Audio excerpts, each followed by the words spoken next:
గుంజీళ్ళు, మొట్టికాయలు. పురాణాలకు ముందు గజముఖుడు అనే రాక్షసుడు ఉండేవాడు. వాని ముఖం ఏనుగు ముఖంలాగా ఉండటం చేత ఈ పేరొచ్చిందట. గజముఖుడు శివుని గురించి గొప్ప తపస్సు చేసి ఆయనను ప్రత్యక్షం చేసుకొని చావు లేకుండా వరం పొందాడు. వరం పొందినప్పటి నుంచి వానికి గర్వము, అహంకారము ఎక్కువైనాయి. వాడు తన రాక్షస మూకను వెంటబెట్టుకొని సరాసరి దేవేంద్రుడి మీదకి దండెత్తి వెళ్ళాడు. దేవతలు ఎదురొడ్డి యుద్ధం చేశారు, కానీ నిలవలేకపోయారు. అప్పటి నుంచి రాక్షసులు దేవతలను మరీ లోకు కట్టి బాధింపచొచ్చారు. ఈ హింసలకు తట్టుకోలేక దేవేంద్రుడు గజముఖునితో, ఓయ్ గజముఖ, మనం అన్నాదమ్ముల్లాంటి వారు, దెబ్బలాడుకోవటం బాగుండదు. అంతగా నీకు స్వర్గం ఎలాలని కుతూహలం ఉంటే అలానే కాని, నేను ఏ అడవికో పోయి తపస్సు చేసుకుంటూ విశ్రాంతి తీసుకుంటాను అంటూ విరక్తి నటించాడు. అందుకు గజముఖుడు, నీవెక్కడికి పోనక్కర్లేదు, నేను చెప్పినట్లు మాత్రం చేస్తూ ఉండాలి, అంతే నాకు కావాల్సింది అన్నాడు. గజముఖుడి ఔదార్యానికి దేవలోకంలో అందరూ సంతోషించారే కాని వాడు చేసిన తంత్రం కనిపెట్టలేకపోయారు. ఒకరికి తెలియకుండా ఒకరిని తన సమక్షానికి రప్పించి తన వాళ్ళందరి ఎదుట దేవతలందరి చేత రోజు గుంజీలు తీస్తుండేవాడు. ఆ అవమానాన్ని భరించలేక దేవతలు శివునితో మొరపెట్టుకున్నారు. అప్పుడు శివుడు తన పెద్ద కొడుకైన వినాయకుని పిలిచి, నాయన, నయానా గాని పయానా గాని నీవు గజముఖుని లొంగదీసి దేవలోకంలో ఉండే మన వాళ్లకు బాధ లేకుండా చేయవలసింది అని తన అభిలాషను వెల్లడించాడు. వినాయకుడు అనగానే చాకలి గూనంత బొజ్జ వీడును, కూచుంటే లేవలేని ఈ గణపయ్య గజముఖుని లొంగదీసేది అనిపిస్తుంది ప్రతి వాళ్ళకు. కానీ పని వచ్చిందంటే గొప్ప పౌరుషంతో యుద్ధం చేయగలవాడు వినాయకుడు. అటువంటప్పుడు గజముఖుని లొంగదీయటం అనేది గణపతికి ఒక గొప్ప విషయం కానే కాదనమాట. తండ్రి ఆజ్ఞ ప్రకారం వినాయకుడు గజముఖుని వద్దకు వెళ్లి, అబ్బాయి, నీవు తక్షణమే స్వర్గం విడిచి నీ లోకానికి వెళ్ళిపో అని శాసించాడు. వినాయకుణ్ణి చూచి గజముఖుడు వెటకారంగా హూంకరించాడు. గణపతి కోపం వచ్చి వీడిని క్షమించకూడదు అనుకున్నాడు. వారిద్దరికీ మధ్య యుద్ధం ప్రారంభమైంది.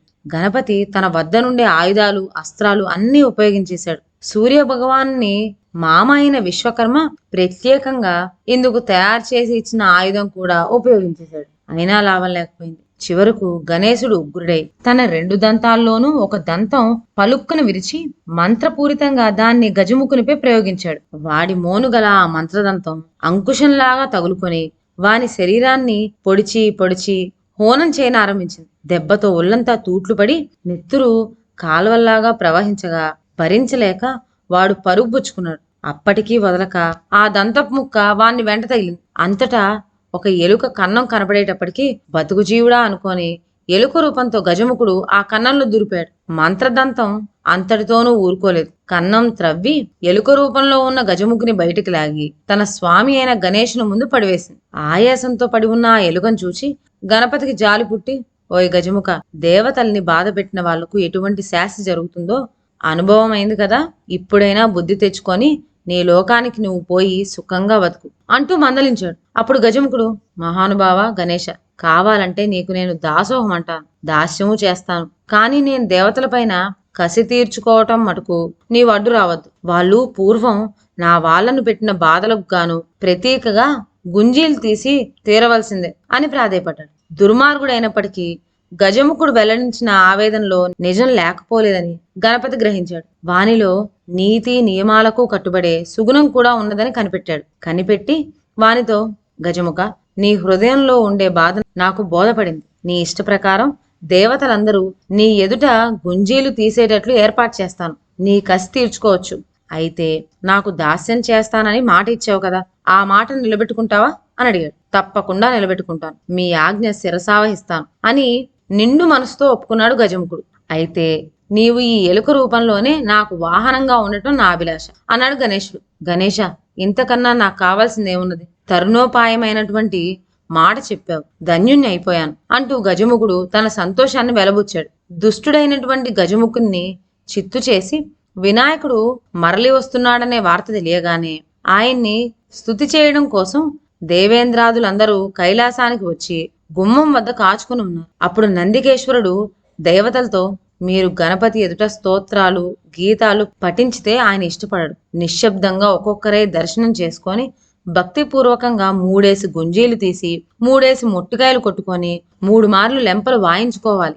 వినాయకుడు సంతోషించాలంటే ఇదే మీరు చేయవలసిన పని అని చెప్పాడు. ఇందుకు వారు గుంజీళ్ళు, మొట్టికాయలు ఇప్పటికీ తప్పలేదే, అని ఆశ్చర్యపోయారు. అప్పుడు ఇందులోని ఆంతర్యం తెలుసుకొని కొందరు తెలివిమంతులు, ఓ అబ్బాయిలు, ఆ గుంజీలకు ఈ గుంజీలకు తేడా లేదా? బలిమిని తీసిన గుంజీళ్ళవి, భక్తితో తీసే గుంజీళ్ళివి.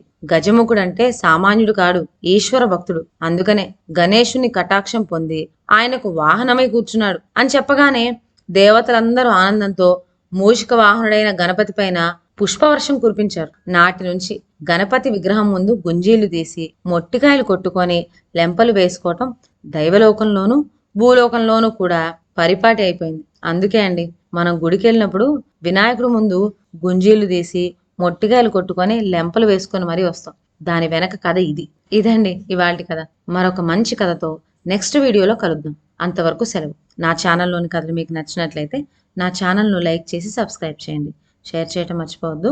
కొత్త కథల నోటిఫికేషన్ కోసం బెల్ ఐకాన్ ప్రెస్ చేయండి. Thank you.